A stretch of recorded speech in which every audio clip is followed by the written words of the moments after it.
Today I'm going to be making some eggnog fudge. This is from Spaceships and Laser Beams, and I will link below to their website right below this video if you want to make this yourself. So to make eggnog fudge, you need half a cup of butter, 3/4 cup of eggnog, and we did a review of this Promised Land eggnog, so that's what we're using, the Promised Land old-fashioned eggnog, but you can use any brand you want to. You need 2 cups of sugar, 12 ounces of white baker's chocolate, not chips. So we bought 3 because they're 4 ounces a piece. You need 3 of these white chocolate baking bars, and we bought, like I said, Walmart Great Value brand. You need 2 cups of marshmallow cream. We bought a big 16 ounce, but there is some left in here if you want to know. Let's see. That's how much is left in there. So you won't use it all. And then you need 2 teaspoons of vanilla. And you need 1 teaspoon total of nutmeg, but it needs to be divided. So you're going to need half a teaspoon and half a teaspoon. And we just have the McCormick brand. And you want to line an 8 by 8 inch baking pan. I have a glass pan here. And you want to line it with parchment paper, and then you want to spray it lightly with cooking spray. So I have just some Great Value vegetable spray. Normally I would not ever spray my parchment paper, but since we're making fudge, I'm afraid it might stick for some reason. And so I did lightly grease the parchment paper. So the first thing you want to do is, in a heavy saucepan, you want to add the butter, eggnog, and sugar. We're going to bring it to a boil, then reduce the heat to medium high. We're going to continue to boil until a candy thermometer temperature reaches 234 degrees. So, butter, eggnog, sugar.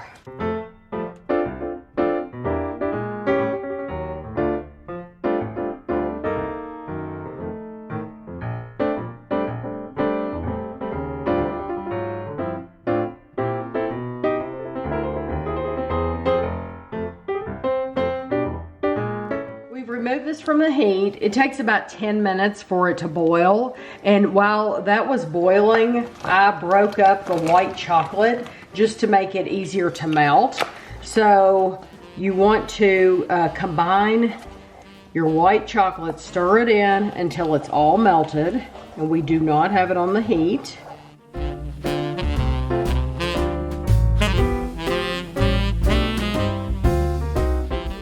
Really good. Now we're going to add in our marshmallow cream and then stir it all together again.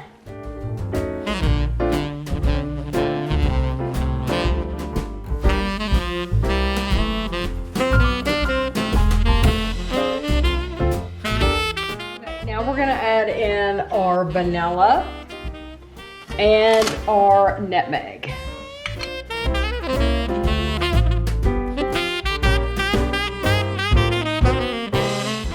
We're going to pour this into our prepared pan. It's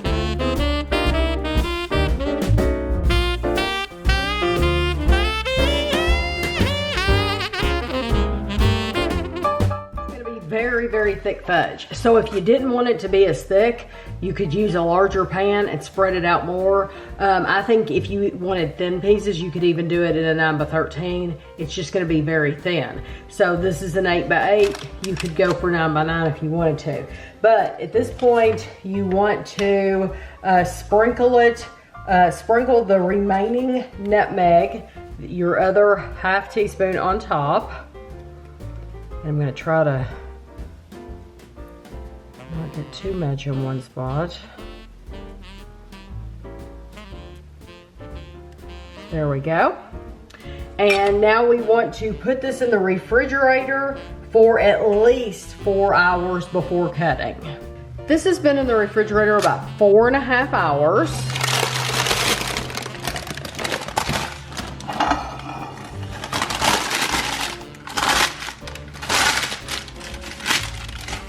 And it did not stick at all, as you can see. So I'm just gonna cut it into fudge slices the size that we like.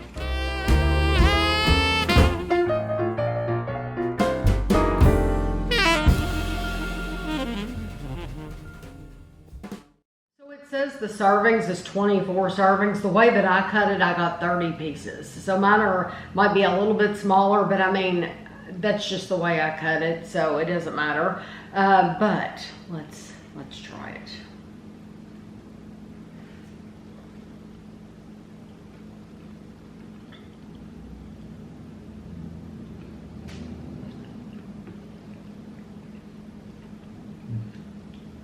Delicious. Can't beat that texture. Mm-hmm. The texture is phenomenal. Mm-hmm. And I immediately want another piece. Very rich. I think it's wonderful. It's about a bazillion calories per piece. It's all sugar. But this would be perfect to make for your family if they're coming over, to give as a gift. Mm-hmm. I like to give food gifts, put them in a tin and give a gift. If you go to like the Dollar Tree, they have really cute containers you can buy to put things in, and it doesn't have to be like Tupperware or something like that, but they have cute like Christmas decorated stuff you could put these in and give it as a gift. Or if you're just making it for yourself, I think it's terrific. It's very good. I love the eggnog. I mean, it is the perfect eggnog fudge. It really is. Now I got a piece that was dusted on top and it wasn't really heavy. There's one piece right here that's really heavy. Do you want to try it? I don't know. I don't know if it might be too much. I was going to say, our nutmeg came in a little container that has the little holes in it where you shake it. You might be better off, instead of measuring it out and just taking the thing and just shaking it on there and just covering it nice and evenly and not thick. Is it too much or? Not too much for me. No. I didn't know. I didn't know if it would be too much or not. But it's you can just take that shaker and just shake it out, and it would be just fine. That texture. It's perfectly cooked. That's the good thing about having a candy thermometer, is you can actually make it exactly how you're supposed to. Do you want to promote your candy thermometer? I'll put a link below. I don't know. I was going to say, do you want to know what brand it is? I don't even know. I got it on Amazon. It wasn't that expensive, but it's digital. It clips to the side. You know, it works perfect. I know exactly how much. I used to have the old school, it's not mercury, but you know what I mean. It's glass with the little red going up the side. Might be mercury. And it was so hard to read because it would get steam inside of it and you couldn't read the stupid thing. You had to blow on it to clear the steam off and get the right angle and stuff. This one's like a really long stick and it's got like a little digital thing on the top. And you clearly read the number. So easy. Yeah, because I used to look at that and like, oh my gosh, I can't read this. Yeah. So this is very precise. Yeah, I'll put a link below. If you click on that, we might get a few pennies for it, but it's not going to cost you any more. No, cost you the same. But we've used it a bunch of times and it works really great. So if you can get a good one off Amazon, get it right to your front door, why not? I love this fudge. I would give that 5 out of 5 for that recipe. It worked perfect. I do think you need to have a candy thermometer so that you can get that temperature right, because you have to get it to 234 degrees. And it took right about 10 minutes for it to boil to get there. We've tried to make fudge, peanut butter fudge, and it says it's like let it boil for like 10 minutes after it starts, and it's never precise, and sometimes it came out too sticky. It's nice to have that exact temperature. Yeah. But the eggnog flavor, if you really like eggnog, ice creams and stuff like that, then you're going to love this fudge. So I hope you enjoyed the video and thanks for watching. We wish you a Merry